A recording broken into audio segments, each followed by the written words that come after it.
Beyonce. Just the name says so much, right?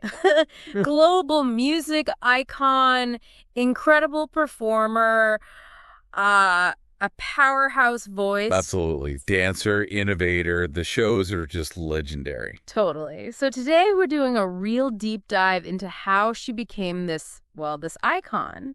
We're tracing it all back, from when she was just a talented kid in Houston, Texas, right up to Queen Bey. Yeah, we'll be looking at those early years, the sort of foundations, that massive leap to solo stardom. Right, and also her impact, not just musically, but as a cultural figure and activist even. There's a lot there. It's a fascinating story for sure. It's more than just talent, isn't it? It's that mix of like raw ability, but also this incredible drive and strategy almost. Strategy, that's a good word. Understanding how to connect, how to build that global presence. Okay, let's start at the very beginning. Let's do it. Houston, Texas, September 4th, 1981. Beyonce Giselle Knowles. And the family background seems so crucial. Her mom, Tina, a hairdresser, salon owner. And her dad, Matthew Knowles. He was in sales, but then famously became her manager. Right. And her younger sister, Solange, also a fantastic artist. It sounds like a really loving, really creative household.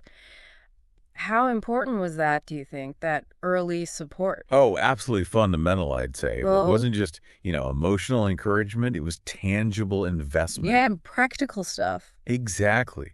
Finding competitions, paying for lessons, driving her places, instilling that discipline early on. And it's interesting because reports say she was actually quite quiet, kind of shy as a kid. Really? That's hard to imagine now. I know. It kind of suggests that the passion for performing was so strong, it helped her push past that natural shyness. And there's that story about her talent being discovered, right? At school. Yeah, around age 7, a music teacher heard her singing and was just like blown away. Wow. Apparently, the teacher heard this incredibly strong, beautiful voice and knew it was something special. Immediately told her parents. You just wonder what that voice sounded like, even back then, from a 7-year-old. Must have been extraordinary. And that seems to be the point where things really ramped up. The focus, the dedication. So it went from just singing to serious training. Pretty much. Singing and dancing competitions, daily practice routines. Her parents were all in lessons, shows, rehearsals. She took it very seriously, even then. Which led eventually to her first group experience. Right, Girls' Time. Formed when she was only 9. 9? That's incredible. Yeah. They performed around Houston, did some local TV spots. It was that first taste, Yeah. Performing live, being on camera. You have to imagine those were invaluable lessons, right? Just learning how to be on stage, how to work in a group. Absolutely crucial. Building those performance muscles. And then in 93, Girls' Time became Destiny's Child. That name change felt significant, like they were aiming higher. Setting their sights on something bigger. But it wasn't smooth sailing immediately, was it? I remember reading about rejections. No, definitely not. They face setbacks, rejections from record labels. It happens to so many artists, even the greats. But they kept going. That says a lot about their resolve, and maybe her drive specifically. For sure. That kind of early rejection can build serious resilience. It probably fueled their determination, made them work even harder. And her father's commitment at that point, quitting his job to manage them full time. Yeah, that's a huge leap of faith. It just shows how much the whole family believed in her and the group's potential. That kind of support structure is priceless, especially when you're facing obstacles. And finally, that belief paid off. Columbia Records, 1997. The major label deal. And then the first album dropped in 98. Featuring No, No, No, which was a hit. And she was, 16? 16. Already showing that incredible voice, that stage presence. It's kind of mind-blowing, that level of polish so young. It really is. It speaks to all those years of practice beforehand. Definitely. And then Destiny's Child just exploded in the late 90s, didn't they? Oh, yeah. Say my name, Bills, Bills, Bills, jump and jump. And they were everywhere. The sound, the style. Global phenomenon. And Beyonce was clearly the focal point, the lead singer. But not just singing, right? She was involved in writing, too. And the choreography. Yeah, reports suggest she was contributing creatively, even back then. Songwriting input, dance routines. It shows that ambition went beyond just being the voice. Like an early sign of wanting creative control. Exactly. That desire for perfection, always pushing the group to be better. People noted her leadership qualities early on. Interesting contrast to calm, polite in interviews. But an absolute force of nature on stage. Precisely. That duality was already there. You could see the seeds of the solo star she was destined to become. Okay, so fast forward a bit. Early 2000s, Destiny's Child is one of the biggest groups on the planet. Millions of albums sold, fans everywhere. Huge success. But, often with that level of group success, individuals start to feel that pull. Towards doing their own thing, a new challenge. Yeah, exploring different sounds, maybe growing artistically in a way you can only do solo. It seems like that's what happened with Beyonce. So the decision to go solo, that must have been a big step after so many years with the group. A massive step, Mm-hmm. but clearly driven by that desire for new artistic exploration. And the world was definitely watching when Dangerously in Love came out in 2003. The anticipation was huge. Could she do it on her own? And she didn't just do it, she smashed it, right? Dangerously in Love was enormous. Crazy in Love, Baby Boy. Those songs were everywhere. Mm-hmm. And the sound felt really fresh, that mix of R&B, hip-hop, pop. It was exciting. Crazy in Love especially. That horn riff, the energy, Jay-Z's feature, Yeah. and the video. The video, iconic. It wasn't just a hit song, it was a statement. Pure confidence, power. It won Grammys, topped the charts. It really cemented her status, didn't it? Like, okay, she's not just the lead singer of Destiny's Child, she's a solo superstar in her own right. No question, an arrival moment, and behind it all was that legendary work ethic we talked about. Can you elaborate on that? What did that look like as a solo artist? Just relentless dedication, Mm-hmm. long hours in the studio, deep involvement in writing, production, not just showing up to sing. Really hands-on. Totally. Intense performance training, focusing on every single detail of the show, the visuals, everything, aiming to create, real art, not just pop songs. And somehow, amidst all that success, she kept a level head, stayed focused. Remarkably so. Avoided that kind of wild celebrity lifestyle you sometimes see. Stayed close to her family, kept her relationship with Jay-Z very private initially. Priorities seemed clear. Yeah, the focus was always on the music, the craft. Protecting that personal space seemed key. Which leads us to 2006 when Destiny's Child officially wrapped things up. Right, the final album, the farewell tour, a proper end to that chapter. Mm-hmm. And almost immediately she follows up with her second solo album, B-Day. Released right around her 25th birthday, and this one felt different, more powerful maybe. Definitely. B-Day showed a fiercer side, I think. Songs like Deja Vu, Ring the Alarm. And Irreplaceable, that became another massive anthem. Huge. The whole album had this faster, more aggressive energy in parts.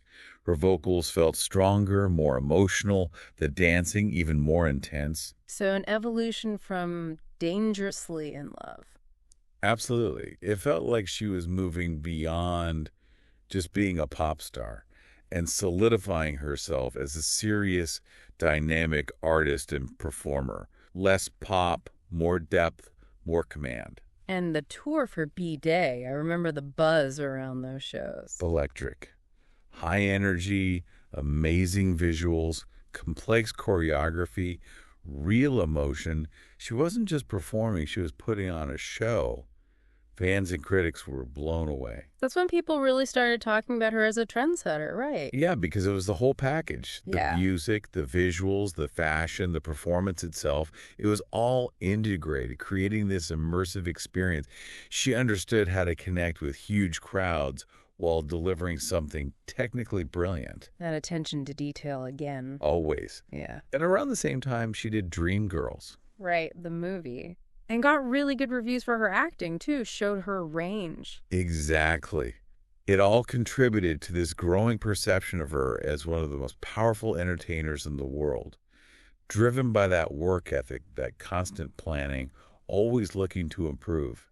And then came album number 3, I Am Sasha Fierce, in 2008. That was a really interesting concept. Yeah, the two sides, the softer, more emotional I Am side, and the bold, powerful Sasha Fierce alter ego. It gave us some incredible songs. Halo, If I Were a Boy. Beautiful, powerful songs. Halo, showing that vulnerability, if I were a boy, that smart take on gender roles. And then Single Ladies. Oh, Single Ladies, put a ring on it. An absolute cultural phenomenon. Seriously, the video, that dance, it went viral before viral was even the main thing. Totally. The minimalist video just focused on her and the dancers. The choreography was instantly iconic. Everyone was doing that dance. And the message, too. Independence, self-worth. It resonated so strongly, especially with women. An anthem of empowerment. It became bigger than just a song. It was a moment, a mood. So by this point, she's got the hits, the Grammys, the world tours, the movies, fashion lines starting. Just an incredible list of achievements. Absolutely staggering. But you still felt she wasn't done evolving, right? There was more to come, artistically and personally. Definitely. Which brings us into the 2010s. She's not just a superstar anymore. She's something else, a real global force. Yeah, firmly established. Millions upon millions of albums sold, shelf loads of Grammys, performing at huge events like the Super Bowl, the Oscars, universally loved for her talent. But there seemed to be a shift happening, a move towards using that fame for more. Exactly. Using that massive platform to speak out, to inspire, maybe tell different kinds of truths. And that brings us to the self-titled album in 2013, The Surprise Drop. A revolutionary move. No warning. Just boom, online with a video for every single song. It completely changed the game for music releases. Unprecedented. And the content of that album felt like a big shift, too. So much more personal, bolder themes. Oh, hugely. Love, marriage, body image, becoming a mother, power. All explored with this new level of honesty and vulnerability. Pretty Hurts taking on beauty standards. Right. And Flawless, featuring that incredible speech by Chimamanda Ngozi Adichie about feminism. That was a powerful statement. A very clear articulation of her views.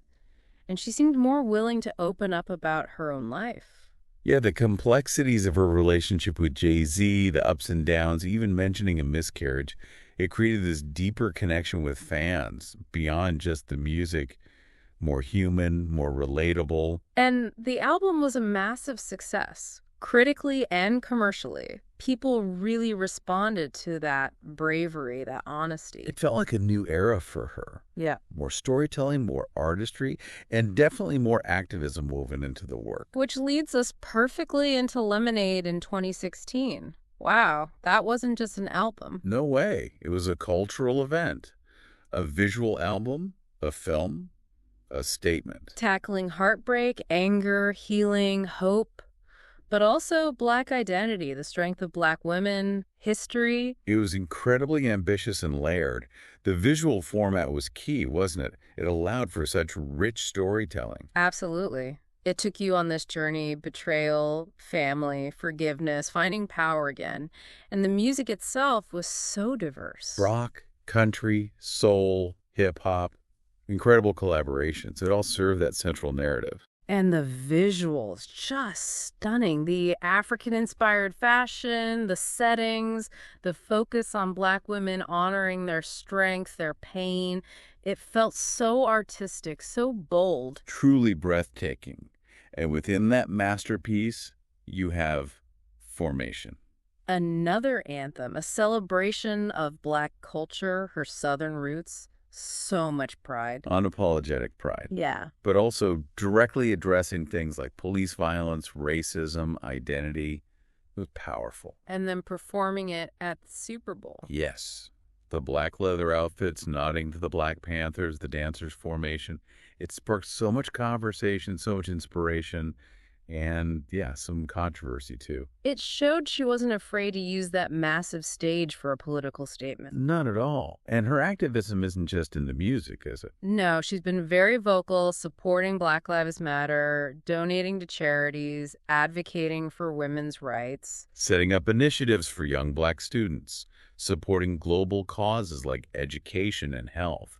It's become a really central part of who she is. And she's built her own empire, too, with Parkwood Entertainment. Taking control.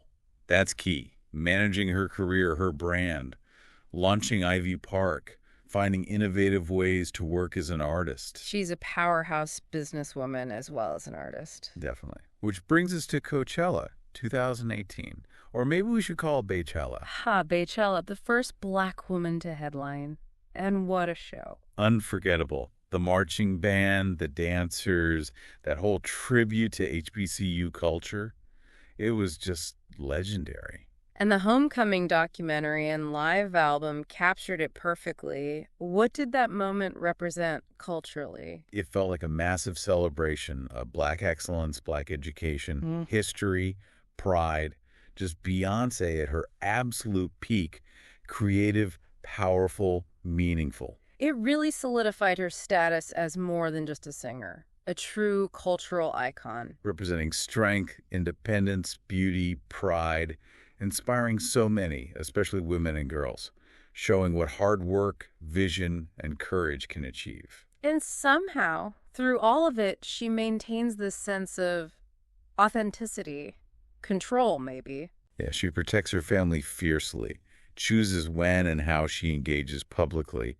She controls her narrative while still constantly growing and evolving. That's quite a balancing act. So, reflecting on this whole journey, shy girl, Destiny's Child lead, solo star, icon, activist, it's extraordinary. It really is. And family remains central. Her marriage to Jay-Z back in 2008, very private wedding, again, controlling that narrative. Right. And then becoming a mother. Blue Ivy was born in 2012. Which seemed like a dream come true for her. And you see the efforts to give her kids a relatively normal childhood, despite the fame. The song Blue showed such a tender side. And then the twins, Rumi and Sir, in 2017, she shared those amazing photos. But also talked openly about how difficult that pregnancy was, the health challenges. Called them her miracle, gained a new respect for her body through it all. That honesty again, it connects. Definitely. And we see her family featuring more in her art now. Blue Ivy appearing in videos, even winning a BET award for Brown Skin Girl. That song is beautiful, such an important message for young girls, celebrating dark skin. Absolutely. And then came Black is King in 2020. Another visual feast, inspired by The Lion King, but so much more. A true celebration of African culture, history, beauty. Yeah. Through music, dance, art, fashion. Her love letter to Africa. It was acclaimed, wasn't it? Seen as really important culturally. Hugely. Inspiring people to connect with their roots. It really cemented her role as a cultural leader, influencing fashion, film, education, even politics and business. She empowers other artists, amplifies voices. It's incredible reach. And when you boil down her success, what are the key ingredients? That work ethic is undeniable. Relentless practice, attention to detail, always learning, always leading. Then there's the vision. She doesn't just follow trends, she creates them. The immersive shows, the narrative albums, the purposeful style. And the power she wields, using it to uplift other Black creators, Yeah. support women, advocate for justice. Turning her success into opportunity for others. It's a powerful combination. Which brings us almost up to date with Renaissance in 2022. Ah, yes. The dance album, Pure Joy and Freedom.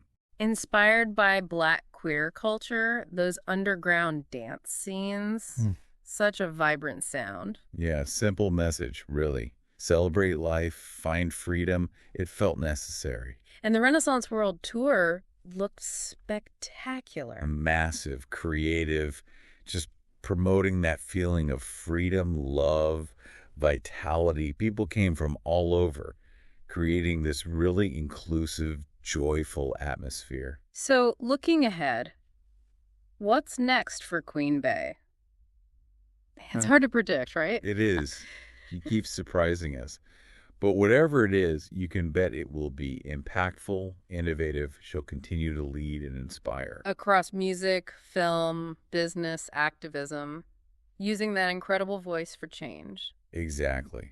Her legacy isn't just about the awards or the sales figures, is it? No, it feels much deeper. It's about empowerment, using art to tell truths, self-love, embracing where you come from, but also your potential. Transforming pain into strength, struggle into beauty. It shows that true greatness comes from talent, yes, but also that hard work, that vision, and real heart. She's really become more than an artist. She's, like you said, a movement. Precisely. Yeah. And it means when you listen to her music or see her perform, you're engaging with something historically and culturally significant, not just entertainment. So as we wrap up this deep dive, Yeah. what an incredible journey from that gifted kid in Houston to this multifaceted global icon. It really underscores that amazing blend of talent, sheer dedication, and that constantly evolving vision. Definitely. It kind of leaves you wondering, doesn't it? How will her continued evolution shape music and culture next? And maybe for you listening, what part of her story, her journey, resonates the most with you? Yeah, plenty to think about there. Her impact is undeniable and far from over.